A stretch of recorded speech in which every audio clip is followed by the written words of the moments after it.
Tesla full self-driving tackles super tricky roundabout. A Tesla with FSD enabled nailed Swindon's tricky Magic Roundabout. It's the latest in a series of FSD videos from Europe, in which Tesla flaunts the automated driving system's capability. FSD in Europe is still pending regulatory approval for public use, and it's unclear when it will be available. If there is such a thing as a roundabout final boss, it's the so-called Magic Roundabout in Swindon, England, which is comprised of 5 smaller roundabouts arranged in a circle. In theory, it's great because it allows traffic to travel both clockwise and anti-clockwise in the same intersection, but it's also confusing to navigate. So, how do you think a self-driving Tesla with full self-driving enabled would go through this notorious junction? Pretty well, actually, considering the fact that it had to give way and then assertively power from one small roundabout to the next.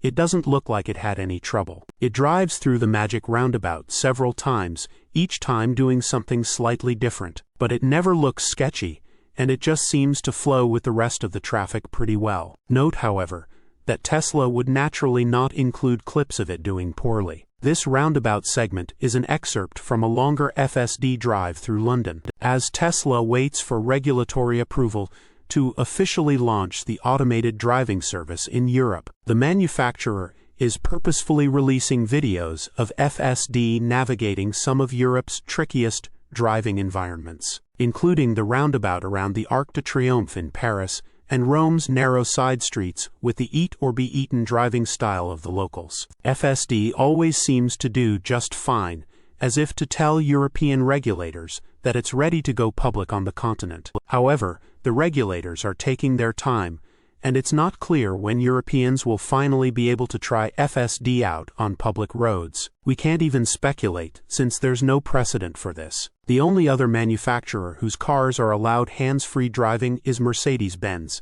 and in that case, it's strictly limited to German autobahns under certain conditions. So letting FSD have free rein in Europe could happen next month, next year, or never. We just don't know. Elon Musk is annoyed by the still pending regulatory approval in Europe. He's taken to X several times to voice his disapproval. Earlier this week, he spoke during Tesla's Q2 earnings call and said he was confident that FSD would go from supervised to unsupervised by the end of the year. Although his predictions have been known to not come true, the company is in the process of pivoting away from its image as a maker of electric cars and rebrand as self-driving robotics and artificial intelligence company, making FSD crucial to the mission. But first, Tesla needs to get it to market, and that's taken quite a long time. Source: reposted and summarized from Andrei Nedelea at insideevs.